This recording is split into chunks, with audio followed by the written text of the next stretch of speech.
নমস্কার বন্ধুরা, তোমরা সবাই কেমন আছো? আমি তোমাদের সামনে আরেকটা নতুন ব্লগ নিয়ে চলে এলাম। আর দেখো আমার বাগানের ওপরে কত ফুল ফুটেছিল, সেই ফুলগুলো আমি ফুলদানিতে সাজিয়ে রেখেছি। কি সুন্দর লাগছে না?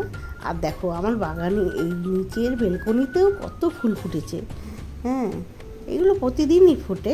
আর আমার সবজি বাজার চলে এসেছে, মাছও চলে এসেছে। দেখো মাছগুলো আমি নুন দিয়ে ভালো মতো করে ধুয়ে নিই। এত মাছ করব না, কিছুটা ডিপে রেখে দেবো আর কিছুটা করব, কেননা আমরা তো মাত্র 3জন মানুষ। আর দেখো বন্ধুরা, সবজি বাজারও চলে এসেছে, সবজিগুলো আমি ধুয়ে নেব। ছাতু এনেছে আজকে। হ্যাঁ, ছাতুটা আজকে রান্না করব। আজকে একটা থালি সাজাবো। তোমাদের যদি ভালো লাগে তোমরা লাইক শেয়ার কমেন্ট করে দেবে, আর একটা সাবস্ক্রাইবও করে দেবে। আর দেখো আমি আজকে থালিটা কিভাবে সাজাই তোমরা দেখতে থাকো। আর দেখো ভুট্টা এনেছে। হ্যাঁ, কিন্তু ভুট্টা খাবার কারোর সময় নেই, আমি শুধু খাই। উচ্ছেগুলো ভেজে নিচ্ছি, তারপরেই আমি তরকারি বসিয়ে দেবো। আর দেখো মাছের ডিমগুলো আমি ভেজে নিচ্ছি। মাছগুলো আমার আগে ভাজা হয়ে গেছে।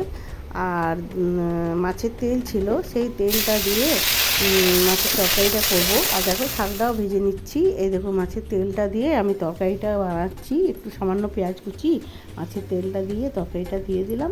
তারপরে এর সাথে একটা মাছের মাথা দিয়ে দিলাম। আর চলো মশলাটাও করে নিই। মশলাটা করে তারপর তোমাদের সাথে আসছি। আবার দেখো এটাই একটু আদা বাটা দিয়ে দিলাম। আদা বাটা একটু মিট মশলা দিয়ে আর সবজিটা আমি করে নিচ্ছি মিক্স ভেজের মতো।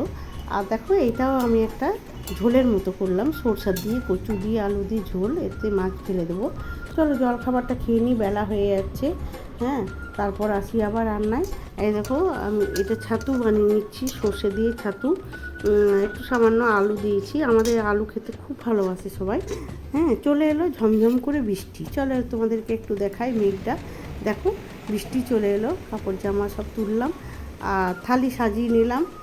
তারপরেই 2টো বেজে গেল।